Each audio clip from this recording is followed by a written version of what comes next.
Hello everyone! Welcome to my YouTube channel. For today's video, pupunta po tayo ngayon sa Lambay Island! Bagong lahat, ako nga pala si Ivy, ang lakwatsara ng Taiwan. Uy, joke lang po! Isa nga po pala akong OFW dito sa Taiwan.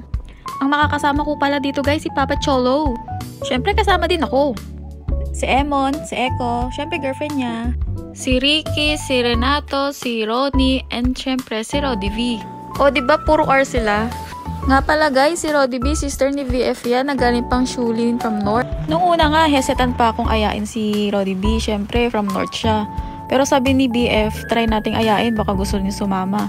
So ayun, niyaya namin, for the good din naman ng person. Thank you, sweet! Bilib nga naman talaga ako sa'yo kahit malayo. Sige lang, go for the go, for the go. Yun na nga, may mga Taiwanese din kaming kasama dito guys. Nauna lang sila at may kanya-kanya silang trip. Yung isang Taiwanese which is kawork po namin ay tinulungan kami magpabook ng ticket sa ferry. At dahil din sa kanya, nagkaroon kami ng discount.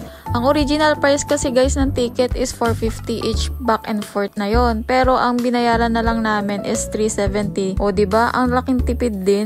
Kaya naman Ate Cheche, Sheshani. At dahil may mga motor kaming dala guys at need isakay sa ferry, may babayaran pa rin kaming 150. At take note, one way lang po yan ha. Tapos pagbalik another 150 ulit. O diba ang gastos? Dahil sa kagustuhan namin pumunta sa Lambay, for the go na rin talaga. Minsan lang naman, bakit ba pera nyo? Joke lang po. At guys, first time lang namin dito kaya sinusulit lang. Ito na nga lang yung paraan namin para makahinga sa pagod at stress kaka-output. Makasana all pa kayo dyan. Nang away, joke lang po ah. Pero syempre OFW lang makaka-relate. At sa hindi, try nyo na mag-abroad guys, dali! Ito na nga, inumaga na kami. Bali, 4 AM kami umalis from Renai, Tainan. Nagkape saglit sa High Life. Nakarating sa daungan ng barko mag 7:30 AM na. Nakarating kami mismo guys sa Lambay Island is 8:25 AM. O diba? Exact yan. May video ako yan kaya alam ko yung oras. Nag-iba na naman tono ng boses mo, Ivy. Nangaaway ka na naman. Guys, normal na boses ko lang to kaya don't judge me. Sorry na guys, hindi natugma yung sinasabi ko dun sa mismong video ko. O basta kayo na lang mag-adjust ha. Imagine nyo na lang nakarating na kami doon, maging advance tayo. Let's say nasa Lambay Island na tayo mismo. O from there, pinuntahan na po namin agad yung Binokong Hotel para iwan yung iba naming gamit.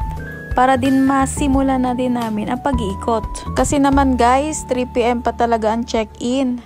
Kaya ganun na muna ang plano. Iwan mo na ang gamit, then tsaka mag-iikot. Nga pala guys, ang oras ng check-out dyan, 11 AM. O guys, sa mga magtatanong dyan kung how much yung hotel na naibook ko para sa amin, is mura lang naman guys. Sa isang kwarto, 5 kami. Sa pangalawang kwarto, 4 sila, mga boys na magkakasama. So in short, 2 kwarto ang kinuha namin. Kaya naman sa mga curious dyan kung magkano yung hotel na naibook namin, ilalagay ko na lang po sa video. Kaya naman stay tuned. Kawawa naman ng Rodi B na yan. Dito pa talaga naisipan magkabit ng contact lens niya kung kailan ang dagat is hindi stable. Kaya naman guys, experience namin dyan. Diyos ko Rudy, nakakasuka. Yung sikmura namin bumabaliktad na gawa ng alon. Dahil strong woman tayo, hindi tayo masusuka. Oo. Kaya sa una, nag-e-enjoy ka pa eh. Pero mga katagalan na, Diyos ko, hindi na nakakatuwa. Kaya ang ginawa na lang namin dito, nanood na lang kami ng balita eh. Kahit hindi naman namin naiintindihan. Kasi nga, Chinese. At finally, nakarating na kami sa island. Ay, Lambay Island pala. Kulang, sorry. Tignan nyo naman ang mga person. Ang sasaya pa. Oh, sino kayo dyan, guys? Yan, after palabasin ng mga taong sakay, isusunod naman ilabas yung mga motor. Kaya nandito kami waiting for the motor.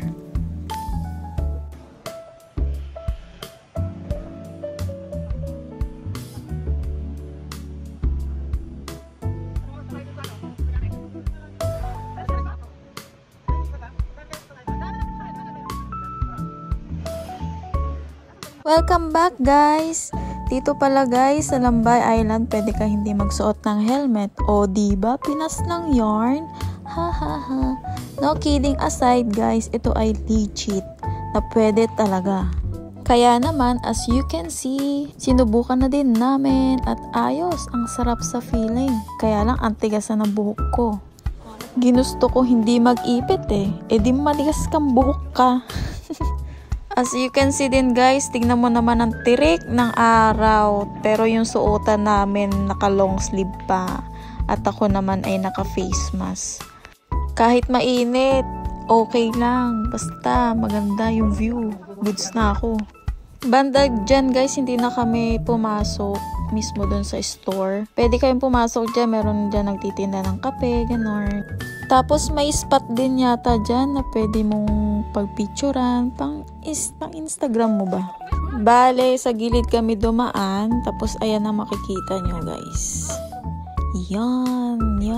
The blue sip. Yan, konting picture. With video na din yan. At dahil sa linaw ng tubig, may makikita ka dyan turtles. Ayun, the turtle. Isa lang nakita ko, pero marami sila dyan eh. Hindi ko lang talaga makita eh.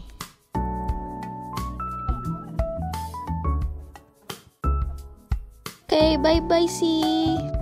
The next one, dito naman tayo sa cave. Pasok tayo dito. Guys, as in ang ganda dito. Medyo extreme nga lang.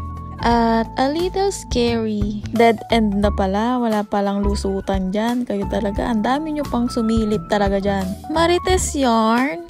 Joke lang po. Dahil sa tagal namin mag-take ng picture, ayan, nagkahiwa-hiwalay kami. 3 na lang kami magkakasama guys. Kaya naman may sarili kaming mundo. Nandito tayo ngayon sa mga corals, pero walang tubig. Ay, ito naman.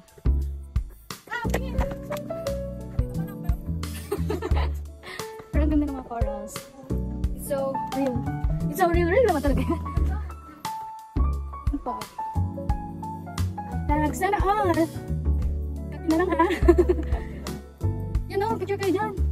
Kung kayo guys is adventurous, ayan, perfect para sa inyo to.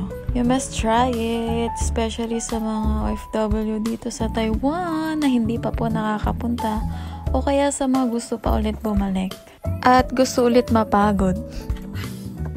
Banda dito guys, wala na palang lusutan. Si ate kasi sinusundan namin. Yan tuloy, naligaw kami. Balik! At bakit may sinisisi, ha? Ginusto nyo yan eh. Walang sisihan dapat. Pero kidding aside, nag-enjoy talaga kami dito guys. Nakakahinga lang, sa totoo lang. Pero enjoy naman. Kaya sa sobrang enjoy, ayan, nagkaligaw-ligaw kami.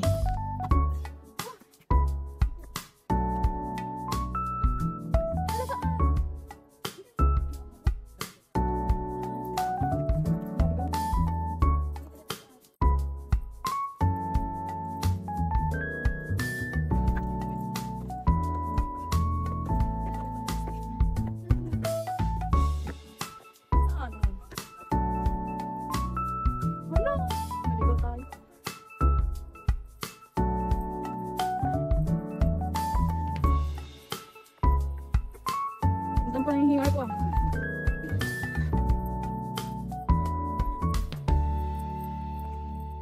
Oy, may bayad pala pa dyan. Diba sabi ko nauna na yung mga iba naming kasama. So, nag-update yung isa naming kasamahan na may bayad pala ang pagpasok dito. Which is 120 guys. Pero yung 120 na yon may iba pa pong kasama na pwede namin puntahan. So, meron pa pong 3 na pupuntahan namin. Yun ay the Devil Cave and then the White House. Yung isa, hindi na namin pinuntahan. Nalimutan ko na kung ano yun. Guys, so sobrang haba ng video, wala na akong masabi. Kaya kayo na bahala ha. Enjoy watching. Bye! Head and shoulders. Because it's... Oh my God, the view. The view.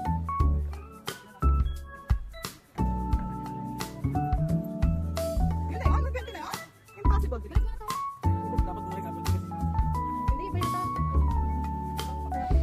Dito, pwede rin kayo mag-snorkeling, mag-kayak.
After the long rides, nag-swimming na kami guys.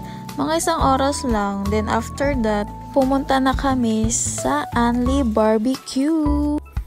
Sa kinainan pala naming Anli Barbecue guys is 450 each. So, masusulit mo na talaga siya. Hindi na nga pala kami nagbihis after namin mag-swimming. Kasi ganun din naman paglabas mo o may usok ka na din kaya wala nang banlaw-banlaw.